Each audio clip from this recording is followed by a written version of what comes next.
Hello students, we are started carboxylic group. Oxygen containing compound के अंदर हमने study की aldehyde and ketones. Aldehyde ketones के बाद ग्रुप होता है कार्बोक्सिलिक ग्रुप। कार्बोक्सिलिक ग्रुप में C डबल बॉन्ड OH इस तरह कार्बोक्सिलिक ग्रुप होगा। इस कार्बोक्सिलिक ग्रुप को एसिड ग्रुप के नाम से भी हम जानते हैं, और एसिड ग्रुप इसलिए बोलते हैं इसको कि ऑक्सीजन किससे अटैच है। यहाँ पर ऑक्सीजन अटैच है हाइड्रोजन एटम से कोवेलेंट बॉन्ड के थ्रू, और ऐसे केस में सिग्मा बॉन्ड के इलेक्ट्रॉन किस साइड ट्रांसफर होंगे, ऑक्सीजन एटम के side, due to higher electronegativity of oxygen atom. तो यहां से H प्लस प्रोटॉन के फॉर्म में रिलीज होगा। किसके फॉर्म में रिलीज होगा? प्रोटॉन के फॉर्म में रिलीज होगा। इसलिए ये कौन से नेचर का होगा? Acidic in nature. मींस ये जब H प्लस को रिलीज करता है तो कार्बोक्सिलिक ग्रुप एसिडिक नेचर का होगा, इसीलिए इसका पूरा नाम बनता है कार्बोक्सिलिक एसिड। एसिडिक नेचर का सेकंड रीजन है कि इसके अंदर ये C डबल बॉन्ड O इस ग्रुप का कार्बोक्सिलेट आयन नेम है। अगर H को रिप्लेस करें तो यहां प्रोड्यूस क्या होगा? C double O single bond OH है। ये कार्बोक्सिलेट ग्रुप है या कार्बोक्सिलेट आयन है, क्योंकि हाइड्रोजन के जाते ही ये क्या होगा? नेगेटिव। अब इसमें कार्बन और ऑक्सीजन के बीच क्या है? Pi bond.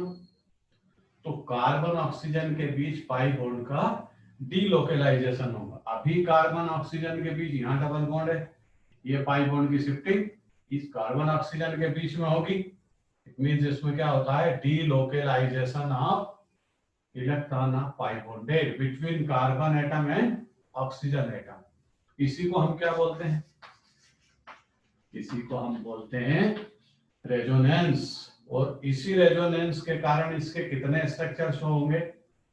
एक बार ये ऑक्सीजन नेगेटिव होगी और एक बार ये, मींस पाई बॉन्ड दोनों ऑक्सीजन एटम पर डीलोकेलाइज्ड होगा। ऐसे केस में कार्बोक्सिलेट आयन के कितने डायग्राम रिप्रेजेंट होंगे? एक तो ये, दूसरा इसका, यहां सिंगल बॉन्ड और यहां डबल बॉन्ड। और इन दोनों डायग्राम को हम एक ही डायग्राम से कैसे रिप्रेजेंट करेंगे? इस तरह, ये कार्बन, ये C, ये ऑक्सीजन, ये इस तरह।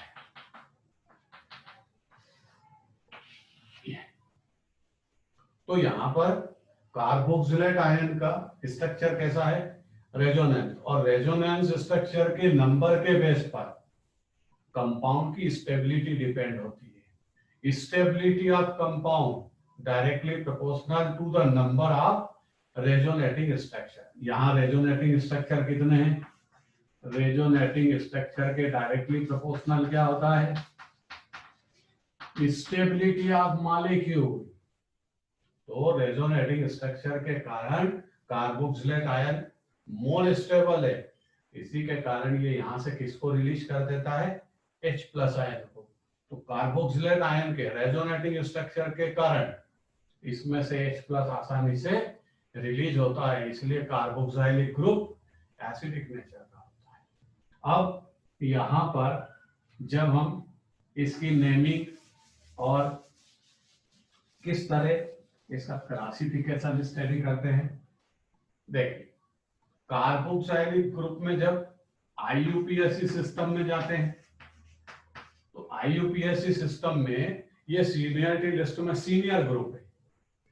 IUPAC सिस्टम की सीनियरिटी लिस्ट में carboxylic group top most group है, और वहां इसका सफिक्स क्या यूज होगा? ओइक प्लस एसिड, ये इसका सफिक्स है। और जब जब ये सीनियर होगा तब तब इसमें सफिक्स यूज होगा ओइक प्लस एसिड। और कभी जब ये जूनियर होगा तो प्रीफिक्स क्या होगा? इसका प्रीफिक्स होगा जो इसका नाम है कार्बोक्सिलिक एसिड। इस तरह IUPAC सिस्टम में इनको यूज करते हैं। अब हम आते हैं इस एसिड के क्लासिफिकेशन पर, और क्लासिफिकेशन के साथ साथ हम यहाँ इसकी नेमिंग भी करेंगे। आईयूपीएसी सिस्टम में सफिक्स लिख चुके हैं, प्रीफिक्स लिखा हुआ है। कब हम सफिक्स को यूज करेंगे, कब प्रीफिक्स को यूज करते हैं, देखते हैं। क्लासिफिकेशन इस बेस पर है कि कंपाउंड के अंदर नंबर ऑफ कार्बोक्सिलिक ग्रुप कितने प्रेजेंट है, how many group carboxylic in a compound. अगर सिंगल कार्बोक्सिलिक ग्रुप प्रेजेंट है तो उसको बोलते हैं हम मोनो कार्बोक्सिलिक एसिड। इसके दो एग्जांपल लिखूंगा मैं। एक HCOOH, जिसको आप कॉमन नेम में क्या बोलते हो, फार्मिक एसिड, ये मोनो कार्बोक्सिलिक एसिड है। दूसरा, अगर यहाँ CH3 हो तो COOH, इसको हम क्या बोलते हैं, एसिटिक एसिड। पहला mono carboxylic acid, formic acid, दूसरा एसिटिक एसिड। और भी बहुत सारे ऐसे एसिड है जिनको आप मोनो कार्बोक्सिलिक एसिड में रख सकते हो, जैसे बेंजीन रिंग है और इस पर COOH लगा है तो ये एरोमेटिक एसिड हो गया बट मोनो कार्बोक्सिलिक। तो ये तीन हमने एग्जांपल लिखे मोनो कार्बोक्सिलिक एसिड के। अब आईयूपीएसी सिस्टम में चले तो आईयूपीएसी सिस्टम में जब ये सीनियर होगा तो सफिक्स का यूज होगा, और सफिक्स क्या है, OH plus acid. Carbon count करो, 1 कार्बन मेथ, तो इसका आईयूपीएसी नेम क्या होगा, मेथेनोइक एसिड। ये OH प्लस एसिड को हमने यूज किया, single carbon so methanoic acid. इसमें कार्बन काउंट करिए एसिटिक एसिड में 1 2 कार्बन, तो इसको क्या यूज करोगे, एथेनोइक एसिड। और जो बेंजीन का डेरिवेटिव्स होता है उसको सीधा लिखते हैं बेंजोइक एसिड। ये इसका कॉमन नेम भी है, डायरेक्ट आईयूपीएसी नेम। इस तरह इसमें आईयूपीएसी सिस्टम में नेमिंग करेंगे। अभी हमने प्रीफिक्स इसका यूज नहीं किया, क्यों कि प्रीफिक्स जब यूज होगा तब ये कार्बोक्सिलिक ग्रुप जूनियर, और ये रेयर केस में जूनियर होगा। और भी हम मोनो कार्बोक्सिलिक एसिड की बात करें, जैसे अगर आप आइसोमेरिज्म में जाएंगे तो मोनो कार्बोक्सिलिक एसिड में एक हमने आइसोमेरिज्म में एग्जांपल समझा था कि अगर कार्बन कार्बन के बीच डबल बॉन्ड है, पर्टिकुलर कार्बन पर डिफरेंट एटम ग्रुप अटैच है, तो उस टाइप के आइसोमेरिज्म को हम क्या बोलते हैं, ज्योमेट्रिकल आइसोमेरिज्म। और ज्योमेट्रिकल आइसोमेरिज्म एसिड में भी होगी। किस तरह होगी समझिए, ये COOH, ये COO, ये C, यहाँ COOH, और इधर H और इधर भी H। तो इसको आप पहले स्टडी कर चुके हैं, इसका नाम है सिस मेलियक एसिड। कौन सा एसिड है ये, सिस मेलियक एसिड। इसको और ऊपर लिख लेते हैं, ये COOH और इधर H। तो इसका नाम है सिस मेलियक एसिड, क्योंकि दोनों एसिड ग्रुप कैसे हैं, सेम इन डायरेक्शन, तो इसका नाम रखेंगे सिस मेलियक एसिड। अगर इसको चेंज कर दें, एसिड ग्रुप बदल दें, तो क्या हो जाएगा, COOH डबल बॉन्ड C, इधर आएगा H, उधर भी H, और C डबल बॉन्ड OH, ये चेंज हो गया। तो ज्योमेट्रिकल आइसोमेरिज्म क्यों हुई इसमें, क्योंकि देखिए पर्टिकुलर कार्बन पर इधर एसिड ग्रुप उधर हाइड्रोजन, इस पर्टिकुलर कार्बन पर इधर हाइड्रोजन इधर COOH, तो डिफरेंट ग्रुप होंगे और डबल बॉन्ड की कंडीशन होगी, तब ज्योमेट्रिकल आइसोमेरिज्म होगा। और ये जो एसिड है सिस मेलियक एसिड, अब इसका नाम बदल गया, इसका नाम हो जाएगा ट्रांसफ्यूमेरिक एसिड। क्या नाम बन जाएगा इसका, ट्रांसफ्यूमेरिक एसिड। और ये कौन सा एसिड है, डाई कार्बोक्सिलिक एसिड के एग्जाम्पल है। कौन सा एग्जाम्पल है? डाई कार्बोक्सिलिक एसिड के एग्जाम्पल है। तो हम क्लासिफिकेशन में स्टडी कर रहे हैं, साथ में हमने क्या स्टडी की? आइसोमेरिज्म की मॉलिक्यूलर फार्मूला सेम हो लेकिन स्ट्रक्चर डिफरेंट हो, ज्योमेट्री चेंज हो जाए। तो सिस ट्रांस पैटर्न से इसमें सिसमेरिक एसिड और ट्रांसफ्यूमेरिक एसिड में ज्योमेट्रिकल आइसोमेरिज्म प्रोड्यूस होगी। अब यहां पर जब आप इन दोनों एसिड के आईयूपीएसी नेम लिखोगे तो मैं एक इसका आईयूपीएसी नेम लिख देता, इसके आईयूपीएसी नेम में केवल आपको सिस अटैच करना, नाम बन जाएगा। यहां से कार्बन काउंट करें, 1 2 3 4, लॉन्गेस्ट चेन में 4 कार्बन प्रेजेंट है। 1 2 3 4 या 1 2 3 4 किसी भी साइड से आप काउंट कर सकते हैं। तो यहां जब नेमिंग करोगे तो कार्बन कितने हैं? 4, ब्यूट 2 पर डबल बॉन्ड इन, और 1 और 4 पर 1 4 डाइओइक एसिड। ये इसका आईयूपीएसी नेम है, लेकिन इसमें इनिशियली क्या अटैच होगा? ट्रांस। तो पूरा नाम क्या बना? ट्रांसब्यूट 2 इन 1 4 डाइओइक एसिड। और इसमें जब आईयूपीएसी नेम लिखोगे तो इसमें क्या लिख लोगे? ओनली सिस, और नाम वही रहेगा। तो इस तरह ये डाइकार्बोक्सिलिक एसिड का एग्जांपल है जो हमने ज्योमेट्रिकल आइसोमेरिज्म में स्टडी किया था, सिसमेलिक एसिड, ट्रांसफ्यूमेरिक एसिड। अगला हम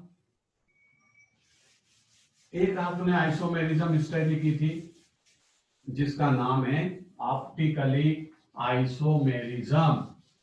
तो ऑप्टिकली आइसोमेरिज्म में हम फिर एक दूसरे एसिड का एग्जांपल लेते हैं जिसको बोलते हैं हम ऑप्टिकली आइसोमेरिज्म। और ऑप्टिकली आइसोमेरिज्म में क्या होता है? किरेलिटी सेंटर, किरेल कार्बन होगा। किरेल कार्बन का मीनिंग क्या है? जिस कार्बन के चारों साइड और ऑल वैलेंसीज पर डिफरेंट एटम ग्रुप अटैच हो, उस कार्बन का नाम होता है किरेल कार्बन। जैसे इधर H, उधर OH, टॉप पर C+OH और डाउन साइड CH3, ये किरेल कार्बन है। अब किरेल कार्बन है मींस किरेलिटी सेंटर है, तो एसिड मोनोकार्बोक्सिलिक है। और इसको आपने पहचान भी लिया होगा, इसको क्या बोलते हैं हम? Lactic acid. अब आईयूपीएसी नेम रखें, इसका कॉमन नेम क्या है? Lactic acid. इस कार्बन पर हाइड्रोजन, इधर OH, इधर CH3, इधर C+OH, मोनोकार्बोक्सिलिक एसिड का ये एग्जांपल है। हम तीनों चीज एक साथ स्टडी कर रहे हैं, क्लासिफिकेशन, मोनोकार्बोक्सिलिक, डाइकार्बोक्सिलिक और ट्राइकार्बोक्सिलिक, 3 टाइप के एसिड आएंगे। और इसमें आइसोमेरिज्म भी है, साथ में आईयूपीएसी नेमिंग भी है।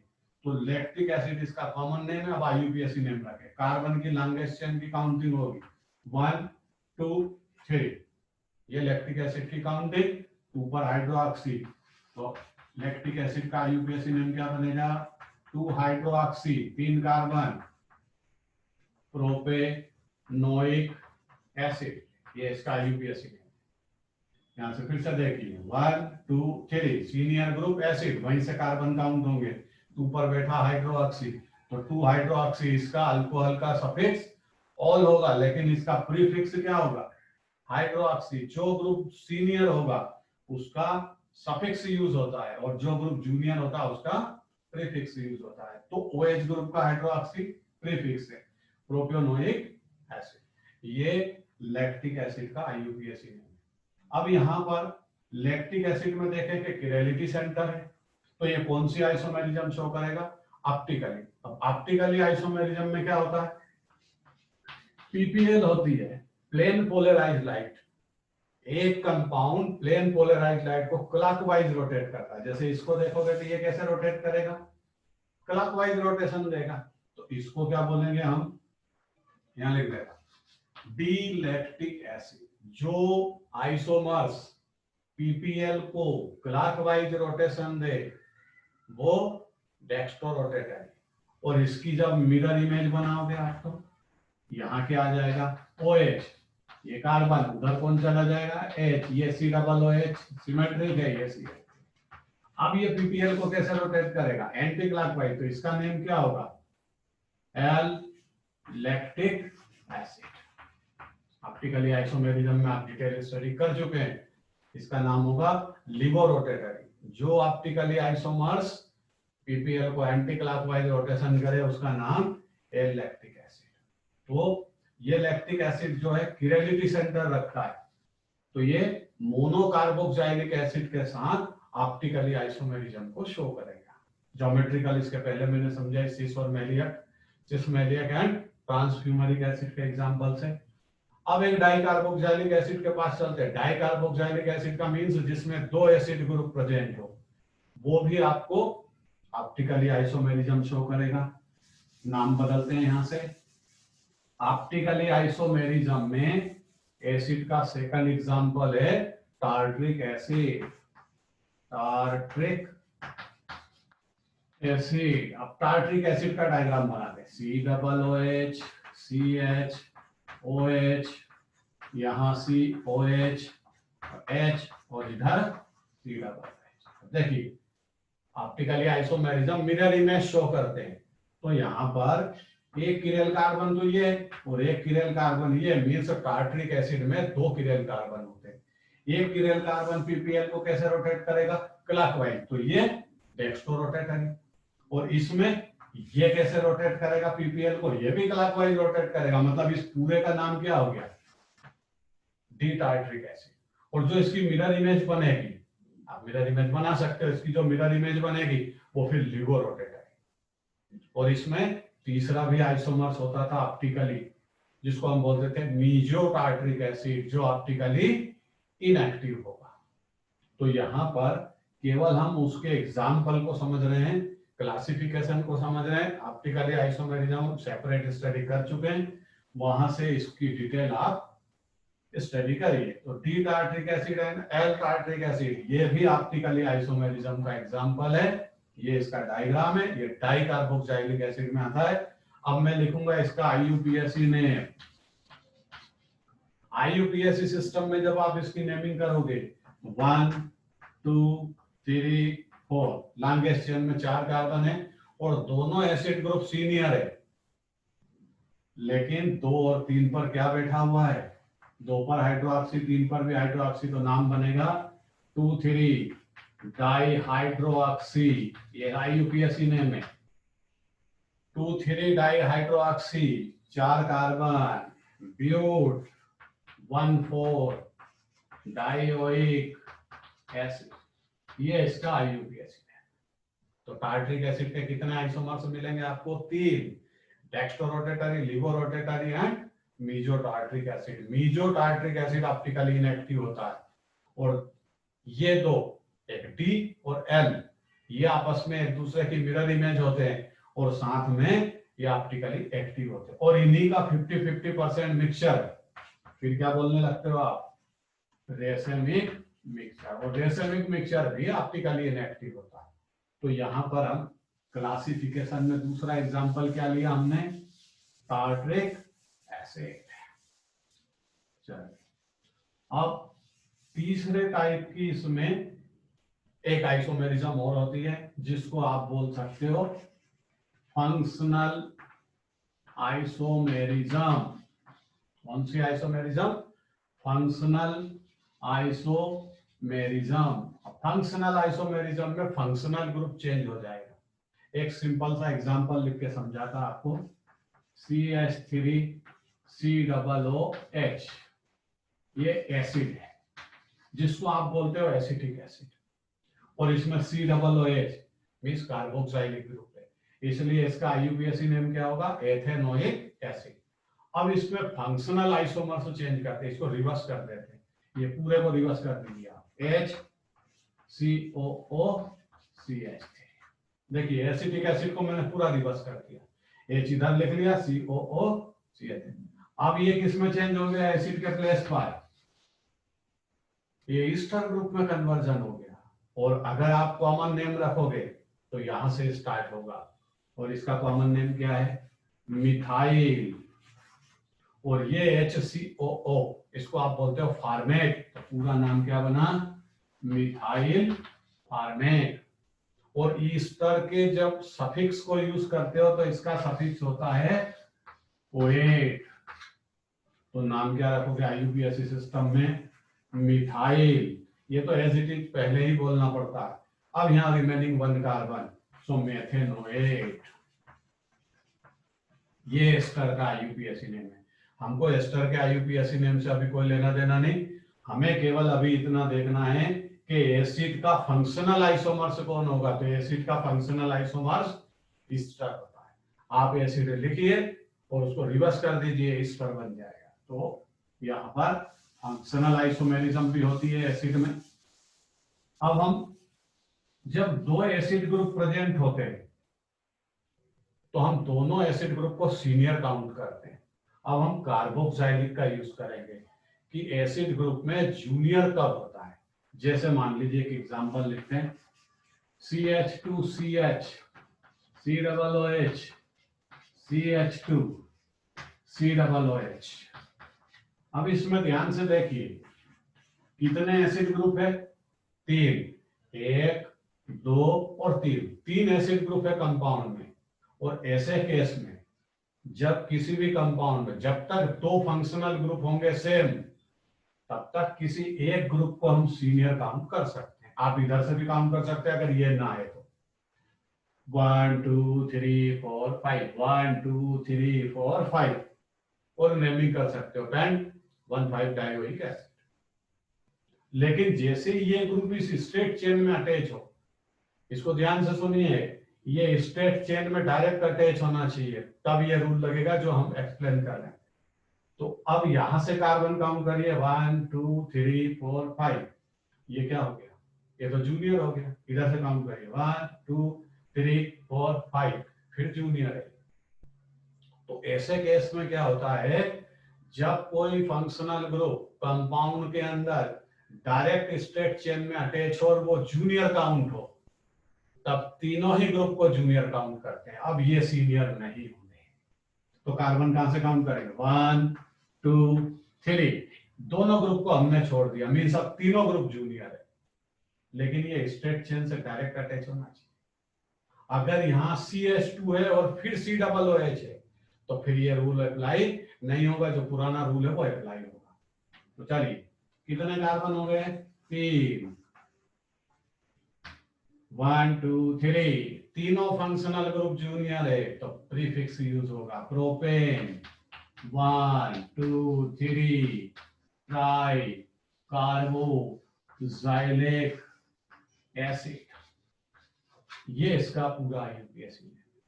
तो यहाँ एक आईयूपीएसी सिस्टम का ये रूल रेगुलेशन प्रीफिक्स में हमने यूज किया। तो आपको समझ में आया होगा कि कब प्रीफिक्स यूज करते हैं कार्बोक्सिलिक ग्रुप में। अदरवाइज किसी भी फंक्शनल ग्रुप के साथ जब जब ये आएगा तब तब ये सीनियर होता है, जूनियर नहीं। इसलिए इसके साथ अगर कोई दूसरा फंक्शनल ग्रुप जब भी आएगा तब ये हमेशा सीनियर रहेगा और आईयूपीएसी सिस्टम में इसका सफिक्स यूज होगा। ये है classification, monocarboxylic acid, dicarboxylic acid. अब एरोमेटिक में आते हैं। जैसे मान लीजिए ये बेंजीन रिंग, तो ये बेंजोइक एसिड, पहले नाम लिख चुके हैं। इसमें भी फिर 2 टाइप के आ जाएंगे। अगर 1 नंबर और 2 नंबर पर एसिड ग्रुप प्रेजेंट है तो इसका नाम थैलिक एसिड, क्या बोलते हैं इसको, थैलिक एसिड। और ये पोजीशन चेंज कर लें, देखिए ये 1 नंबर पर और ये 3 नंबर पर, तो ये फिर बनेगा आइसोथैलिक। क्या बन जाएगा, आइसोथैलिक। आईयूपीएसी सिस्टम में नाम रखोगे 1 2 बेंजोइक एसिड, 1 3 बेंजोइक एसिड। ठीक, अब अगर ये वाली पोजीशन यहां आ जाए, जैसे एक एसिड ग्रुप यहां है और एक एसिड ग्रुप यहां है, तो फिर इसका नाम रखेंगे टरथैलिक एसिड, जो टेरेलिन के प्रिपरेशन में काम आता, पॉलीमर्स के फॉर्मेशन में ये काम आएगा। इसका नाम है टरथैलिक एसिड। ऐसे ये भी तीनों आइसोमर्स है, इनमें एसिड ग्रुप की पोजीशन चेंज होने से इनके नाम बदलते हैं। तो ये भी डाई कार्बोक्सिलिक एसिड के एग्जांपल है। बेंजोइक एसिड मोनोकार्बोक्सिलिक एसिड का एग्जांपल है। अब आते हैं कि ट्राई कार्बोक्सिलिक एसिड, जिसमें 3 कार्बोक्सिलिक एसिड ग्रुप प्रेजेंट हो, उसका एग्जांपल है citric acid. Citric acid lemon में आपको मिलेगा और इसमें 3 कार्बोक्सिलिक ग्रुप प्रेजेंट होते हैं। इसका फार्मूला है CH2COOH, यहाँ होगा CH in bracket OH COOH और यहाँ भी होगा CH2COOH। ये साइट्रिक एसिड का फार्मूला है। IUPAC नेम आप रख सकते हो। यहां से कार्बन काउंट करना 1, लेकिन ये एसिड ग्रुप इस कार्बन से डायरेक्ट अटैच है स्ट्रेट चेन में, इसलिए आपको यहां से नहीं 1 2 3 केवल 3 कार्बन काउंट करना है। 2 पर है हाइड्रोक्सी और 1 2 और 3 पर है कार्बोक्सिलिक। तो नाम रखेंगे 2 hydroxy propane 1 2 3 try carboxylic acid. तो ये साइट्रिक एसिड का IUPAC नेम हुआ। और citric acid try carboxylic acid है। तो यहां पर हमने कार्बोक्सिलिक एसिड से रिलेटेड क्लासिफिकेशन की स्टडी की, IUPAC सिस्टम की स्टडी की और साथ में इनमें कौन कौन से टाइप की आइसोमेरिज्म होती है उसकी भी स्टडी। अब यहां से आगे चलते हैं। तो किसी भी एसिड ग्रुप में वो जब प्रोटॉन को रिलीज करता है तो एसिडिक नेचर को वो शो करता है। आपने इसमें फार्मिक एसिड की स्टडी की, एसिटिक एसिड की स्टडी की। इसके बाद अगले वीडियो में हम स्टडी करेंगे preparation method of carboxylic acid. Okay, bye.